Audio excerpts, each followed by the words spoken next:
محترم طلبہ و طالبات، آج ہم اسلامک اسٹڈی فرسٹ ایئر کا 12واں لیکچر پڑھنے جا رہے ہیں، اور آج کے جو سبق کا لیکچر کا عنوان ہے آسمانی الہامی کتابیں۔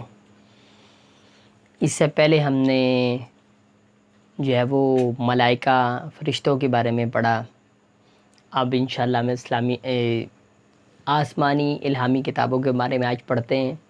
الہامی کتب آسمانی کہتے ہیں یا الہامی کہتے ہیں، یعنی اوپر سے اللہ تعالیٰ کی طرف سے بھیجی گئی کتب۔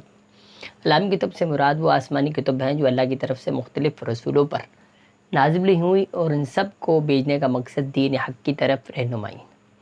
تمام کتب جتنی اللہ رب العزت نے بھیجی، ان سب کا مقصد یہی ہے کہ لوگوں کی رہنمائی کی جائے، لوگوں کو دین کی طرف راغب کیا جائے۔ مشہور الہامی کتابیں زبور، تورات کہہ دیں، انجیل، قرآن مجید، اور اس کے علاوہ کچھ صحیفے موجود ہیں۔ صحیفہ چند ابواب میں نازل شدہ احکام یا چند جملوں میں نازل شدہ احکام کو صحیفہ کہا جاتا ہے۔ اس کی جو مشترکہ تعلیمات تھیں تمام کتب کی، اس کا کچھ خلاصہ یہاں پر میں نے لکھا ہے۔ توحید تمام کتب میں موجود، اللہ تعالیٰ کی یا توحید کی صفات، یعنی اللہ کی صفات کاملہ، اللہ تعالیٰ کی عبادت، رسالت پر ایمان، وقت کے نبی پر ایمان، یوم آخرت پر ایمان، بنیادی عقائد جو ہم نے پڑھے ہیں، اعمال کی جزا و سزا آخرت کے ساتھ ہے کہ اعمال کی قیامت والے دن اچھے اعمال کا بدلہ اچھا ملا جائے گا، اچھی چیز ملے گی، یعنی جنت۔ ان الابرار لفی نعیم و ان الفجار لفی جحیم، اور گناہگاروں کو جہنم ملے گی۔ قرآن کے بعد پہلی شریعتوں کی منسوخی، یعنی قرآن مجید سے پہلے جو یہ احکامات قوانین آئے تھے، وہ قوانین، بہت سارے قوانین، مشترکہ چیزیں وہ تو موجود ہیں، بنیادی اللہ تعالیٰ پر، رسولوں پر بنیادی جو احکامات تھے، کچھ شریعتیں اور قوانین قرآن نے کیا کر دیے، منسوخ کر دیے۔ اور پچھلی کتابوں کے اندر جو لوگوں نے چینجز کی تھیں، تبدیلیاں کی تھیں، تحریف کہتے ہیں اس کو، یعنی تحریف کرنا، تبدیلی کرنا، لوگوں نے تورات، زبور، انجیل میں کیا کر دی تھی، اپنی طرف سے چینجز کر لی تھی، کیونکہ اس کی حفاظت کا ذمہ اللہ تعالیٰ نے نہیں لیا تھا۔ تو قرآن نے ساری چینجز کو ختم کر کے جو ایگزیکٹ بات تھی یا جو چیز پہلے تھی، اور اس کو اس سے کیا کر دیا، ختم کر دیا گیا۔ آئیے ذرا آگے چلتے ہیں۔ بنیادی عقائد میں تذکرہ ملتا ہے، وہ لوگ والذین یؤمنون بما انزل الیک وما انزل من قبلک، یہ نہیں کہ صرف قرآن مجید پر مسلمان کو ایمان لے کے آنا ضروری ہے۔ ایک مسلمان کے لیے قرآن مجید کے ساتھ تورات، زبور، انجیل سب پر ایمان لینا ضروری ہے۔ سورہ بقرہ کے اندر والذین یؤمنون، آغاز میں ہی ہے والذین یؤمنون بما انزل الیک، جو ایمان لے کے آتے ہیں ان کی طرف نازل کیا گیا، وما انزل من قبلک، اور اس سے پہلے جو ایمان لے کر آئے یا اس سے پہلے جو کتابیں نازل ہوئیں ان پر بھی ایمان لے کے آتے ہیں۔ اور بنیادی آپ نے پڑھے ہیں، ابھی ریسنٹلی 4-5 مرتبہ گزر چکے ہیں، ولیکن البر من آمن باللہ والیوم الآخر والملائکۃ والکتاب والنبیین، بڑی نیکی تو ایمان لے کے، ولیکن البر من آمن باللہ، اللہ پر، والیوم الآخر، آخرت دن پر، والملائکۃ اور فرشتوں پر، والکتاب اور کتابوں پر، والنبیین اور نبیوں پر۔ تو قرآن مجید میں اس کے لیے لفظ استعمال ہوا ہے مہیمن، وانزلنا الیک الکتاب بالحق مصدقا لما بین یدیہ، یعنی یہ جو کتاب قرآن مجید ہے یہ پچھلی کتابوں کی تصدیق کرنے والی، اور مہیمن علی، اور ان کی مہیمن کہتے ہیں نگہبان کو، حفاظت کرنے والے کو۔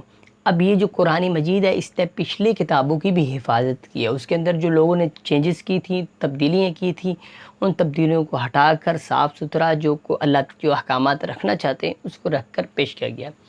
تو یہاں تک تو ہوگی بات مختصر۔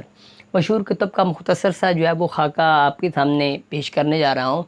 یہ سوال اور اس سے پچھلا سوال، یہ دونوں الگ سے لانگ کوسچن میں کبھی نہیں آئے، اور یہ اگر آ سکتے ہیں تو ان ملائکہ کا اور ان کا یہ پارٹس میں آئیں گے۔ تو 4 نمبر کے لیے جتنا مواد یہاں لکھا ہے یہ بہت ہے، بلکہ تو 8 نمبر کا بھی آ جائے اس کے لیے بھی کیا ہے، انف ہے۔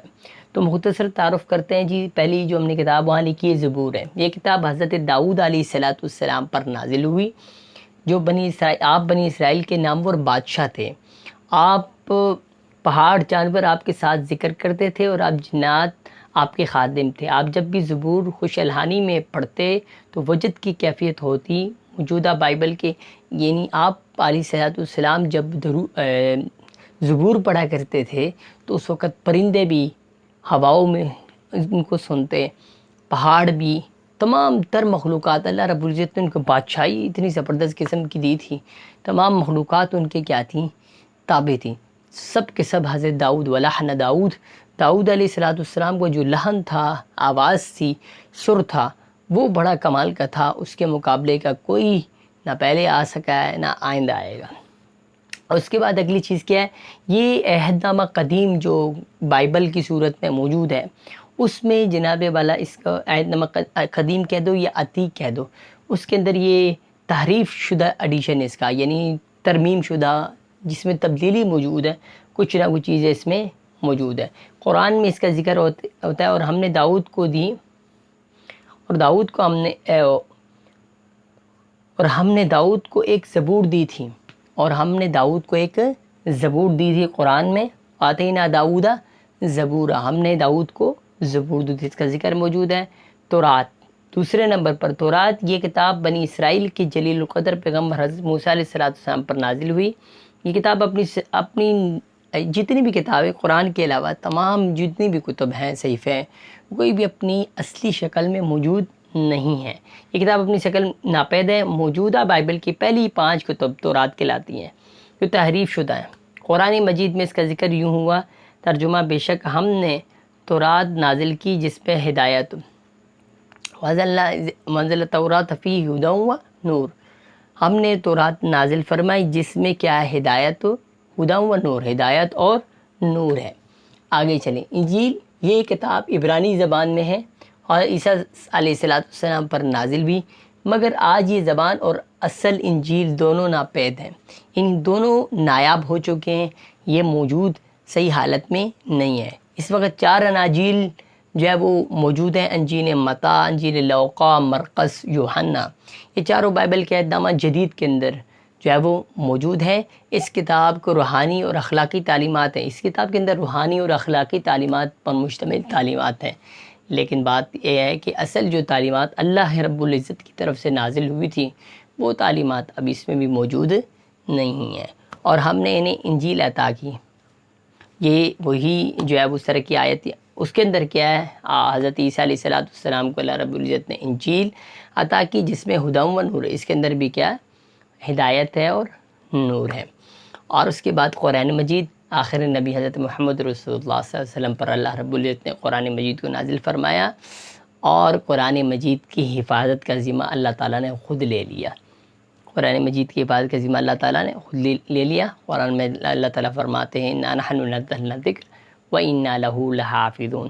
یہ ذکر قرآن مجید ہم نے نازل کیا اور ہم خود اس کے کیا ہیں؟ محافظ ہیں.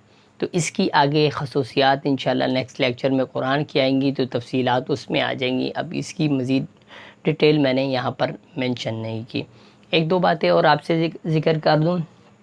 صحیفہ یہ کتابچہ کہہ دیں، چند ابواب پر مشتمل اس میں، اور قرآن مکمل ایک کتاب ہے.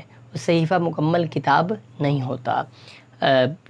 تفسیر عزیزی جو ہے شاہ عبد القادر رحمہ اللہ کی، اس کے اندر سورہ اعلیٰ کے آخر میں صحف ابراہیم ہے. قرآن مجید کے اندر ذکر موجود ہے حضرت ابراہیم علیہ السلام کا کے صحیفوں کا، اور حضرت موسیٰ علیہ السلام کے صحیفوں کا ذکر موجود ہے.